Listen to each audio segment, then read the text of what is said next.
sa atin bilang mga Kristiyano ay sa mga panahon na nasusubok yung ating pananampalataya, mas tindihan natin yung kapit natin sa Panginoon.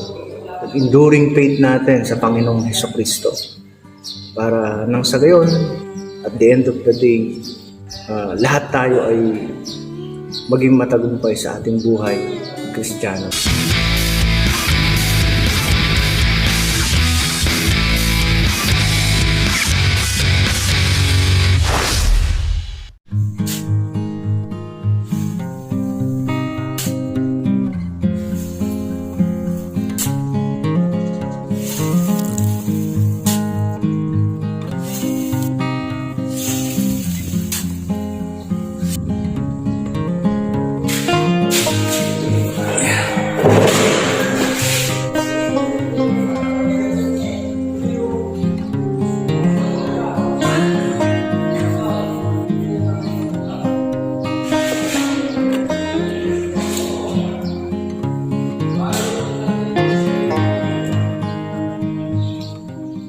Hey, good afternoon po sa ating lahat. Welcome po muli to my channel, Bro Archie TV. Ngayon po ay kasalukuyan kami nagagawa ng aming church project ng CR. Ayan, 2 butas po yung pinagagawa namin doon. Kaya sana yung mga kapwa ko Kristiyano na nanonood sa atin ngayon ay please, ako po sana ay humihingi ng panalangin para sa mas magandang katatagumpay ng mga projects ng ating iglesia dito sa Arriendo, ang Arriendo Church. Sa oras din na ito ay nais ko rin ibahagi yung tungkol doon sa sabi po ng Word of God doon sa Matthew 13 verse 5 to 6. May mga binhi namang nalaglag sa mabatong lupa dahil manipis lang ang lupa roon, sumibol agad ang binhi. Ngunit in verse 6 sabi niya po, ngunit natuyo ang mga ito ng mabilad sa matinding init ng araw. Palibhasa'y mababaw ang ugat. Sa verse na ito, isang makikita po natin dito is yung deep enduring faith. Yung endurance natin, yung lalim natin sa ating pananampalataya. Yung perseverance natin sa ating pananampalataya. Kasi tulad ng halaman, sabi nga nila, mas maganda daw po ang itinatanim talaga pag sa palay kaysa dun talaga sa isinasabog lamang. Kasi pag isinasabog, medyo mababaw po ang ugat. Medyo mababaw po ang ugat ng mga ganong paraan ng pagtatanim ng palay. Pero pagka itinatanim kasi sa lupa, mas nakakabaon yung ugat nito at mas matibay ang pundasyon. Kapag dumadating yung mga bagyo, yung mga panahon na mahahangin, ay mas matibay yung pundasyon.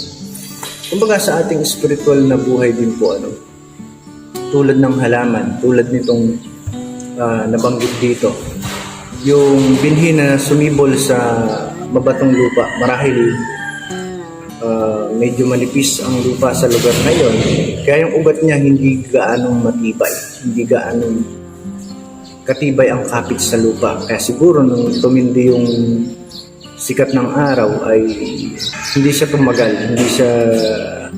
hindi nakapamunga, hindi tumagal sa tindi ng init ng araw. Siguro hindi rin lumago, hindi na rin nakapamunga. Kumbaga ganun din sa ating buhay spiritual, po. Kailangan meron tayong enduring faith sa mga panahon na nasusubok yung ating pananampalataya. Nasusubok ng mga bagyo ng buhay, taghangin ng buhay, yung matitinding ulan, etc. na pwedeng sumubok sa ating pananampalataya. Ay dapat nandoon yung enduring faith.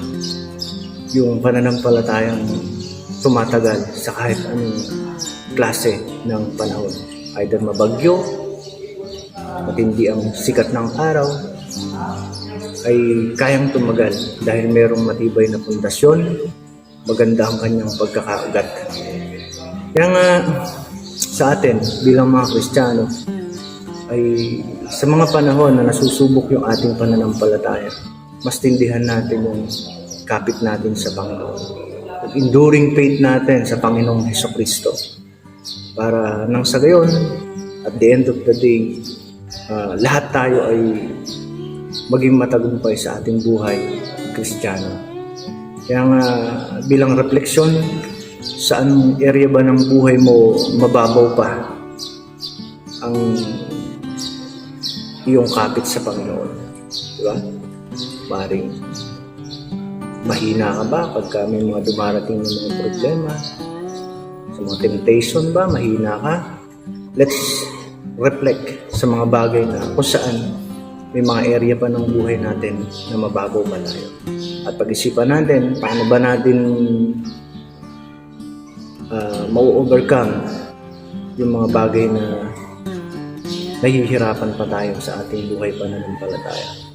Siguro mas tindihan natin yung pananalangin, siguro mas tindihan natin yung pagbabasa ng kanyang mga salita.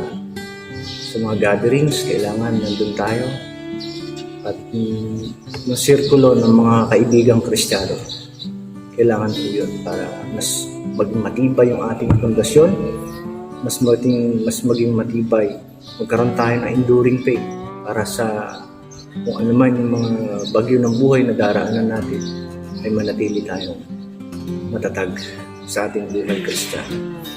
Di lamang po sa oras na ito, magandang hapon muli. Ako po ay humihingi ng panalangin para sa mga projects o sa project na aming ginagawa dito sa ating simbahan dito sa Arian de Wesleyan Church. God bless you kapatid at sa Diyos ang papuri.